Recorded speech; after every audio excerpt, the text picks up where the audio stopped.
Ada kisah nyata di Saudi kemarin terjadi. Sampai heboh. Dai-dai pun banyak mengangkat kisah itu. Kisah seorang dai dari Maroko. Maroko di Afrika Utara sana. Salah satu negara Arab yang ada di sana. Orang ini, dai ini di Maroko, subhanallah dia mimpi. Rasulullah SAW datang kepada dia. Kisah nyata. Lalu berkata kepada dia, sesungguhnya ada seseorang tinggal di Mekah bernama Fulan, gitu kan. Sampaikan berita gembira kepada dia kalau dia termasuk ahli surga. Orang ini bangun kaget mimpi.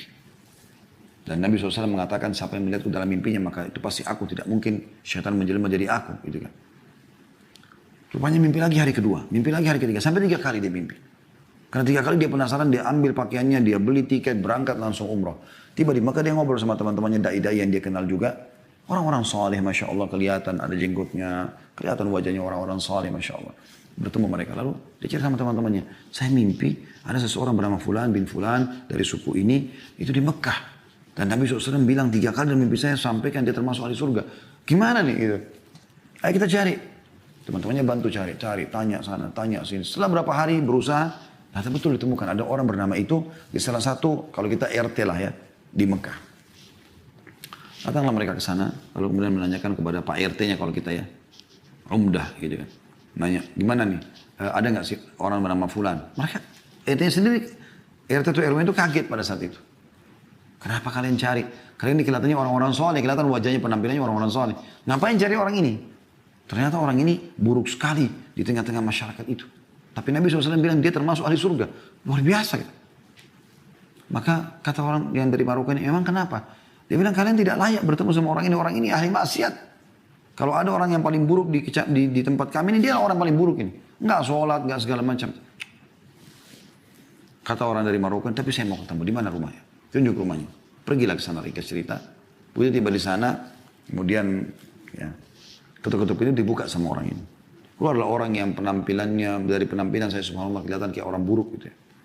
Ada orang subhanallah kena maksiatnya walaupun tampan jadi jelek kelihatan. Ada orang subhanallah karena kesolehannya walaupun biasa tapi Allah berikan kelebihan. Seperti itu. Orang nyaman interaksi sama dia. Dia kaget ada orang-orang cari dia. Ada apa nih? Dia bilang kenapa kalian cari saya? Kata orang dari Maroko, apakah kau Fulan bin Fulan dari suku ini? Dia bilang iya. Dia bilang saya mau menyampaikan berita dari Rasulullah SAW. Kaget orang itu. Rasulullah SAW? Berita apa? Dia bilang saya si Fulan dari Maroko. Saya mimpi 3 hari berturut-turut. Rasulullah SAW menyuruh saya menyampaikan kepada kamu. Berita gembira kalau kau termasuk ahli surga. Kaget orang itu langsung tiba-tiba menangis. Saya? Kata dia, kata orang Maroko itu, iya. Demi Allah saya nggak bohong sama kamu. Saya datang dari Maroko jauh-jauh umroh ini. Hanya untuk bertemu dengan kamu menyampaikan itu. Dia bilang demi Allah, akhi. Orang itu bilang, tidak ada orang lebih buruk daripada saya di sini. Bagaimana bisa saya dapat jaminan itu? Kata orang Maroko itu saya nggak pusing dengan itu. Cuma saya datang khusus untuk menyampaikan itu dan saya mau tahu amalan apa yang kau lakukan ini. Sampai 3 hari betul-betul saya mimpi Rasulullah suruh sampaikan sallallahu alaihi wasallam berarti mereka termasuk ahli surga. Dia bilang, saya tidak ada. Kalau orang Maroko coba ingat. Akhirnya sampai dia ingat. Dia mengatakan, yang saya teringat sekarang, tetangga saya ini, tunjuk rumah sebelahnya. Tetangga saya ini adalah seorang janda yang punya 3 anak. Hidupnya susah. Waktu suaminya meninggal, nggak ada yang menaungi mereka. Maka semenjak itu dan sampai hari ini demi Allah, saya sudah bertekad untuk memberikan setengah gaji saya. Jadi setiap terima gaji, saya kasih ke mereka setengah, kepada saya setengah. Tidak ada yang tahu kecuali saya. Sama Allah subhanahu wa ta'ala.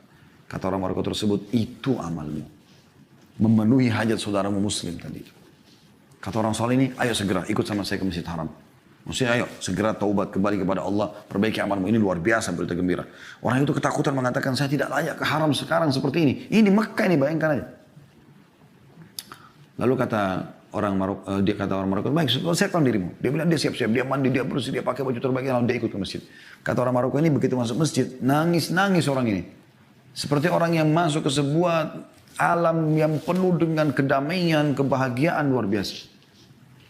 Dia bilang begitu masuk masjid, mulai sholat, kata orang Maroko ini, nangis terus orang itu. Karena nangisnya, karena terusnya dia nangis, kami pun sampai nangis gitu. Dan subhanallah, setelah baca tilawah Al-Quran di rakaat pertama ruku, tidak sujud. Begitu sujud, kami bangun sama imam, dia masih sujud orang ini. Kami sujud lagi, kedua dia masih sujud. Kami berdiri rakaat kedua sampai terus, itu maghrib waktu itu. Setelah saya salam, habis sholat maghrib, nanti saya sentuh dia jatuh sudah meninggal dunia. Allah tutup dengan husnul khatimah. Karena memenuhi hajat saudara muslim. Sayangnya teman-teman sekalian kita Allahul Musta'an. Semoga Allah maafkan kesalahan. Kadang-kadang depan mata sudah jelas saudara kita musim datang. Miskin, jilbabnya kotor, di lampu merah, sendalnya juga putus. Minta, masih gak dikasih. Mana kita dengan hadits ini? Ya. Barang siapa yang memenuhi keperluan saudaranya, maka Allah akan memenuhi keperluannya. Hajatmu dipenuhi. Dan Allah tadi saya bilang kalau sudah membalas, Wallahu inna Allah atau Allah yarzuqu ma yasha'u bighairi hisab. Allah kalau kasih rezeki tidak pernah pakai perhitungan.